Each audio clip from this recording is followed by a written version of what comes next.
We will eat both of your arms and then both of your legs, and then we will eat your face right off of your head.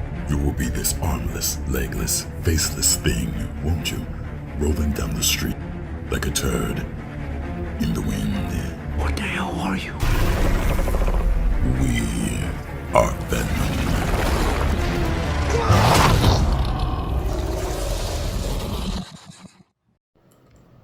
What is happening, Magnusites? So, Jeremy John's review popped up in my feed today, and I saw the look on his face. I know that look. I know what it means. Jeremy Johns is a reviewer on YouTube that I definitely trust. And, why does this not surprise me?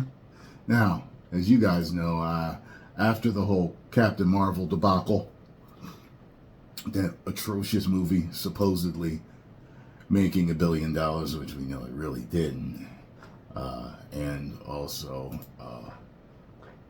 scores being erased and all this other crap, and, between Rotten Tomatoes and then, Metacritic, with The Last of Us Part 2, knowing how much fans hated that game, then it supposedly wins all of these awards. I know the way things are being done, so I do not trust either one. Now, I gotta say, though, sometimes Rotten Tomatoes is spot on. And I'm more inclined to believe the scores in certain situations. I still have yet to see it, of course, and I will be seeing it tomorrow. And I'm going to try and see it in an early show so I can get it out early to you. I want to get it up and out of the way because I do not expect it to be good. However, as you know, there have been movies that I've expected to be bad. And I've come back and given you the honest truth and been like, yo, this was good. So I will let you know if it's good. And I will let you know if it's bad.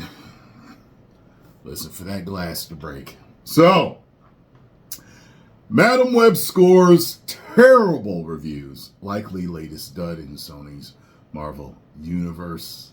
I've heard that it's worse than Morbius. Even though when I saw Morbius, I could tell it wasn't going to do great. I still enjoyed myself for the most part. I think I gave it a 3, I think. Early reviews for the latest Marvel films have slammed Madam Web as the worst comic book movie yet, as Sony's effort to flesh out its own Marvel universe, separate from the ultra-successful Disney franchise, continues to flounder. Critics have wasted no time in panning the film with commentary ranging from hilariously bad to depressingly internet, and having none of the charm you'd expect from even the most basic superhero movie. Wow. The film so far has only a dismal 25% positive rating on Rotten Tomatoes. Well, you see there, it's 16%. It's 16% right there. Good Lord. Madam Web is expected to make $30 million to $35 million after its Wednesday release and have the lowest ever domestic opening for a Sony Spider-Man movie. Although it's not a Spider-Man movie, it's related to Spider-Man because you didn't put Spider-Man in it, right? Gotta put Spider-Man in it. You could have even focused on Madam Web and made her like the comic books, made her an old woman, with the chair and the spider webs and everything. And you could have even made, if you tell this story right, like, okay, so she's the focus, but she interacts with Spider-Man from time to time, and she's helping him, and you see little bits and bouts of Spider-Man doing things, but she's still the main focus, doing this and doing that and helping him. And I think that could work. But anyway, Madam Web isn't as bad as you've heard, wrote Rolling Stone reviewer David Fear. it's so much worse. Wow! I didn't expect this.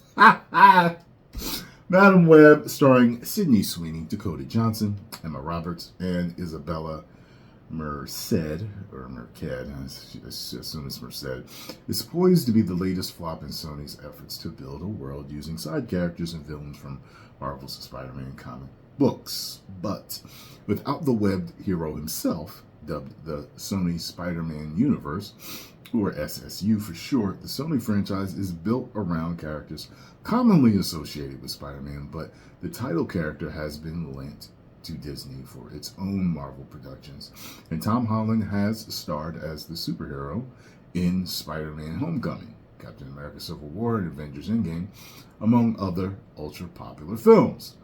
Movies included in Sony's SSU are Venom, Let There Be Carnage, and Morbius. On the whole, the films have been panned by critics. The second Venom film was the most well-received with a 57% by the critics. The first Venom film was definitely the best of the two. And like I said, I kind of liked Morbius, but yeah. Lovers of Marvel movies will have little choice but to buy into Sony's Spider-Man universe this year outside of Disney's Deadpool 3. This July, Sony's Madam Web, Kraven the Hunter, and Venom 3 are the only Marvel movies slated to hit theaters after the 2023 actors and writers strike wreaked havoc on the release schedule. The next release in Disney's Avengers-based Marvel Cinematic Universe will be Captain America Brave New World, now slated for a Valentine's Day release in 2025. They pushed it back that far. And DC will also release Joker 2. Man. Well, it is what it is, folks. I don't know what else to tell you. I'm looking at this movie. I haven't felt this way pretty much since the Marvels. It's like, okay, I ripped the Band-Aid out, off. Just get to the movies and get this over with so I can get home and make my video. You know what I mean? It's what I do. It's what I love to do, but I don't love to review bad movies. I personally want every movie that I see to be good. But with what these companies have been doing, so hopefully they all turn around, because this is not a good thing. All right. Post comments down below. Let me know what you think about the situation. Have you seen it? Have you not? Was it good? Was it bad? Was it meh? Let me know. Okay. And I will see you around this time tomorrow or earlier. 10 million subscribers. Woo!